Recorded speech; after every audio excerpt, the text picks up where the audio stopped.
Las ciudades son algo más que lugares físicos.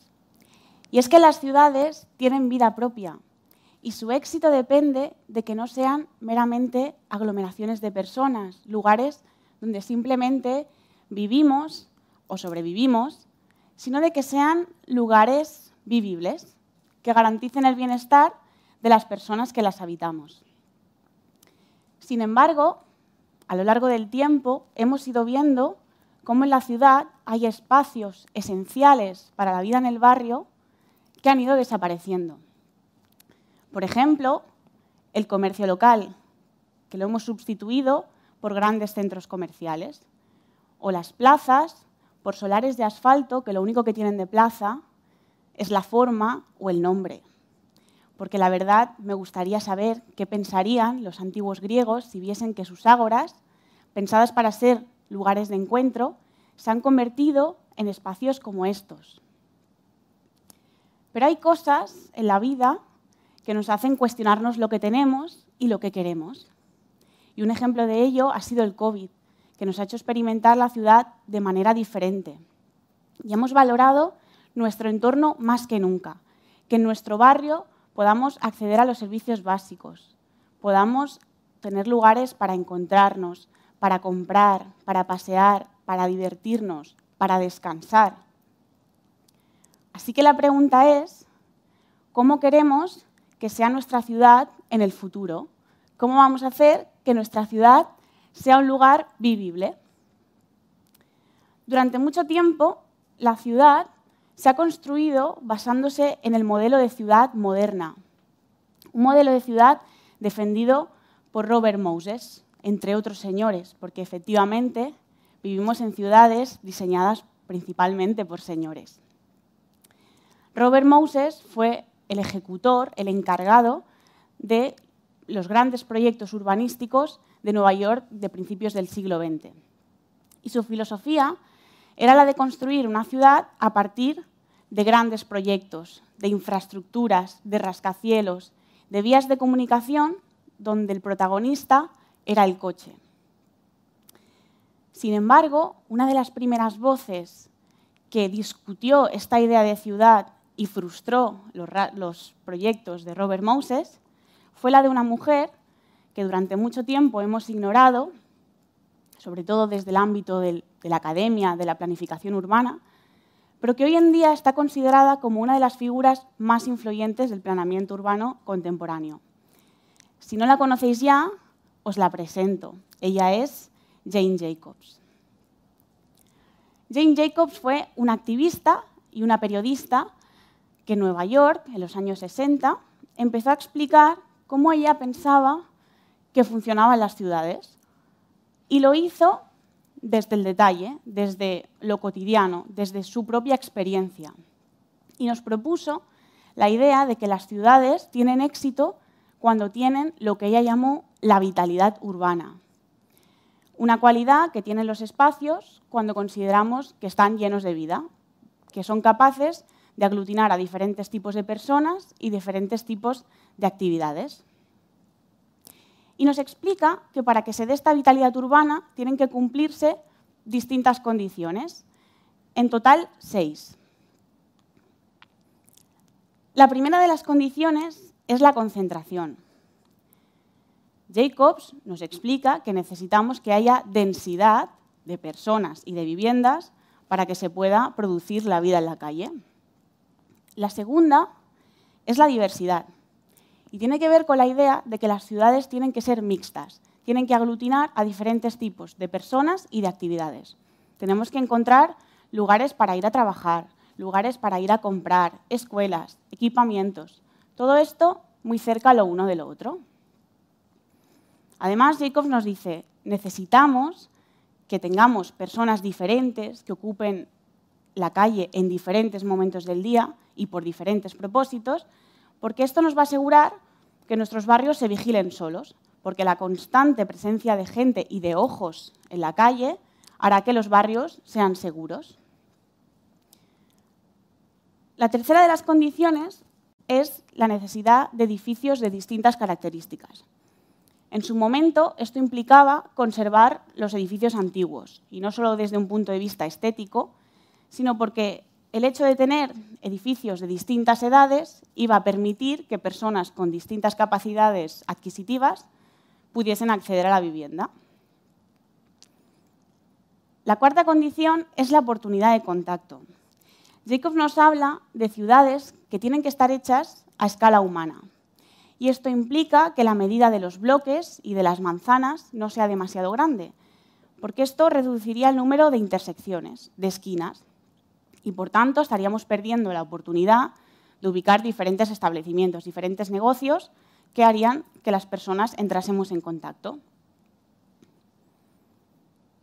La quinta condición es la accesibilidad. Jacobs nos habla de una ciudad que tiene que estar pensada para desplazarnos con el medio de transporte que es más sostenible, más barato y más democrático, que son nuestros pies. Así que Jacobs nos habla de una ciudad pensada para el peatón, no dependiente del vehículo privado y, eso sí, con una gran red de transporte público. Y, por último, nos habla de ciertos espacios o elementos, a los que ella llama elementos de frontera, que son lugares que desincentivan esta actividad, este uso efectivo de la calle. Por ejemplo, grandes vías de comunicación, como vías de tren en superficie, carreteras, rondas. También equipamientos, algunos equipamientos de un solo uso, grandes centros comerciales, los parques, que a determinadas horas del día nos generan miedo, no son acogedores y que actúan como un lugar impermeable, que no permiten el paso rápido de un lado al otro y, por tanto, son fronteras para la vitalidad. Y estas son las 6 condiciones para la vitalidad urbana que nos explica Jacobs. Yo cuando lo explico, a veces parece que es un poco abstracto, pero lo podemos medir. Y precisamente en el grupo de investigación en el que yo trabajo, hemos hecho un esfuerzo por resumir estas 6 condiciones en un índice de potencial de vitalidad urbana, el índice Jane, que hemos aplicado a Barcelona, a la conurbación de Barcelona, que es Barcelona y los municipios de su alrededor. Para ello, lo que hemos hecho ha sido utilizar una malla, una cuadrícula de 100 metros por 100 metros, que es más o menos lo que mide una manzana del ensanche, en la que en cada parcela, en cada celda, hemos calculado el valor de cada una de las condiciones, a partir de variables que hemos obtenido de datos georreferenciados. Estas condiciones las hemos sumado a partir de una fórmula matemática y el resultado es un mapa de la ciudad en que podemos ver qué zonas reúnen las condiciones teóricas para ser vitales y cuáles no. Si veis casillas en blanco es porque solo hemos calculado el valor de vitalidad en aquellas parcelas, en aquellas celdas que se corresponden con lugares donde tenemos población residente, que al final es donde nos interesa medir la vitalidad. Bueno, ¿y qué nos encontramos aquí? Lo primero que nos llama la atención es que la vitalidad en la conurbación de Barcelona está repartida. La encontramos por diferentes puntos de la geografía. Por lo tanto, es una vitalidad que sigue un patrón policéntrico. Esta se manifiesta sobre todo en los núcleos históricos, como el de Sants, el de Sarrià, el de Gràcia, el de Sant Andreu, entre otros, pero también en municipios de alrededor, como es el caso del Centro Histórico de Hospitalet, el Centro Histórico de Sant Joan d'Espí, el de Badalona, el de Montcada y Reixac. También en otros tipos de tramas urbanas, como es la de l'Eixample, e incluso en los polígonos de viviendas, los construidos en altura, y pongo el ejemplo del barrio de Sant Ildefonso, en Cornellà, y los construidos en baja altura, como lo que conocemos las casas baratas, que se ubican, por ejemplo, en el barrio de Campeguera, en Nou Barris. Esto es interesante porque nos muestra que la vitalidad urbana en Barcelona no se concentra solo en el centro, sino que se reparte, también llega a la periferia. Por otro lado, no nos ha extrañado encontrarnos lugares con bajo potencial de vitalidad en los márgenes de la ciudad, cerca de los elementos de frontera, cerca de las rondas, de la Collserola, y también en barrios, en lugares que se caracterizan solamente por ser residenciales, como nos pasa en algunas partes de Sant Just Desvern, por ejemplo. Pero también, y esto sí es curioso, nos encontramos con vacíos de vitalidad o con lugares con bajo potencial de vitalidad dentro de la trama urbana. Por ejemplo, allí donde tenemos vías de tren en superficie que atraviesan barrios y que separan barrios de municipios como l'Hospitalet, como en Sant Adrià del Besòs, también en polígonos que aún están dentro de la ciudad, el caso de Badalona, Montigalà, el Ramulà. También allí donde se han aplicado proyectos de renovación urbanística relativamente recientes, como es el caso de el 22 Arroba, Diagonal Mar, el Fórum en el frente marítimo de la ciudad o la Plaza Europa en Avenida Gran Vía. Esto del índice y de los mapas es muy entretenido y podríamos estar horas analizando de este mapa. Pero, ¿para qué nos sirve esto, no? ¿Cuál es el potencial de un índice de estas características? ¿Qué podemos hacer con él? Bueno, pues nosotros, en mi grupo de investigación, decimos que este índice es una herramienta que puede servir de guía para las políticas urbanas, que tienen que ir fundamentalmente en dos direcciones. Por un lado, en los espacios no vitales tenemos que intentar hacerlos vitales, tenemos que intentar teñirlos de rojo. Y en los espacios que son vitales tenemos que pensar cómo vamos a gestionar su éxito, es decir, cómo vamos a hacer que estos barrios no sean excluyentes, como podría estar pasando, o como intuimos que podría estar pasando, en determinadas zonas de la ciudad donde la vitalidad convive con lógicas de turistificación, de expulsión de los vecinos de sus barrios, y un ejemplo paradigmático de esto es Ciutat Vella. ¿Y cómo lo hacemos esto? ¿Cómo trabajamos en estas dos direcciones? ¿Cómo hacemos que las ciudades sean más vitales? Bueno, pues tengo una mala noticia, y es que en el planeamiento urbano no existen fórmulas mágicas. No tenemos una vacuna universal para inyectar vitalidad a nuestras ciudades. Todo lo contrario, tenemos territorios que son diversos y, por tanto, las fórmulas, las estrategias, las recetas tienen que ser también diversas. Tenemos que trabajar con las especificidades de cada territorio. Pero hay una buena noticia, y es que tenemos muchos ejemplos de ciudades que hoy en día están revisitando y están traduciendo estas ideas de Jane Jacobs y las están llevando al presente, a sus ciudades y a sus políticas. Tenemos el ejemplo de París, que quiere ser una ciudad del cuarto de hora, en el que cualquier persona, desde que sale desde su casa, pueda acceder o pueda cubrir sus necesidades básicas en 15 minutos.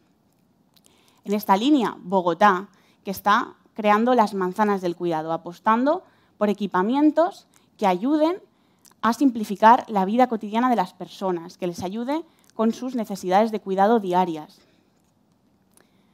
Vancouver, que quiere ser una ciudad la más verde del mundo y por eso está apostando por la economía local, por la economía circular. Milán, Estocolmo, ciudades que han convertido espacios que tradicionalmente los ocupaba el vehículo privado para tener ahora espacios de encuentro.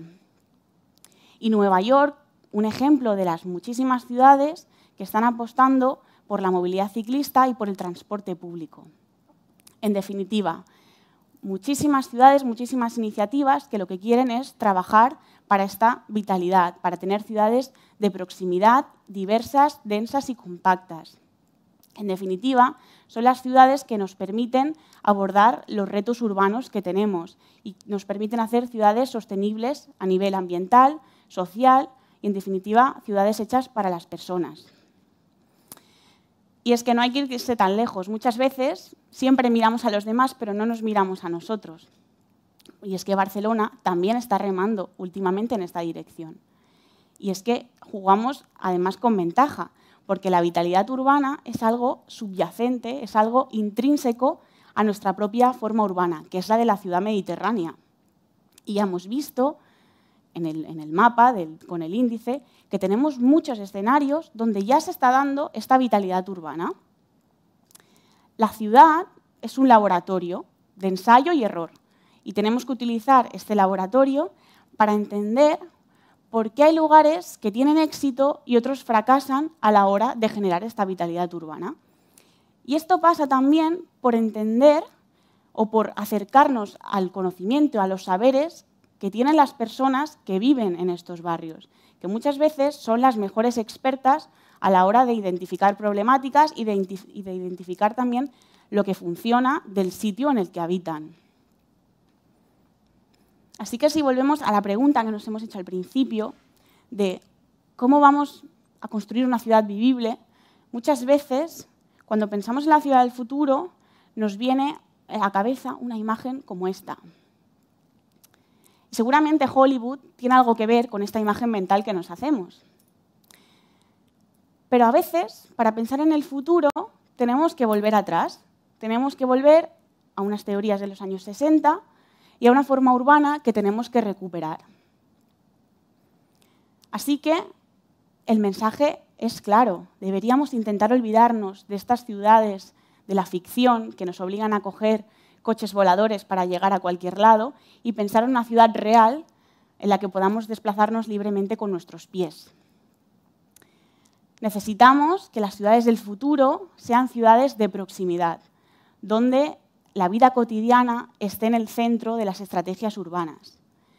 Necesitamos ciudades vitales porque las ciudades que quieren tener futuro tienen que apostar, en definitiva, por lo que importa, por la vida.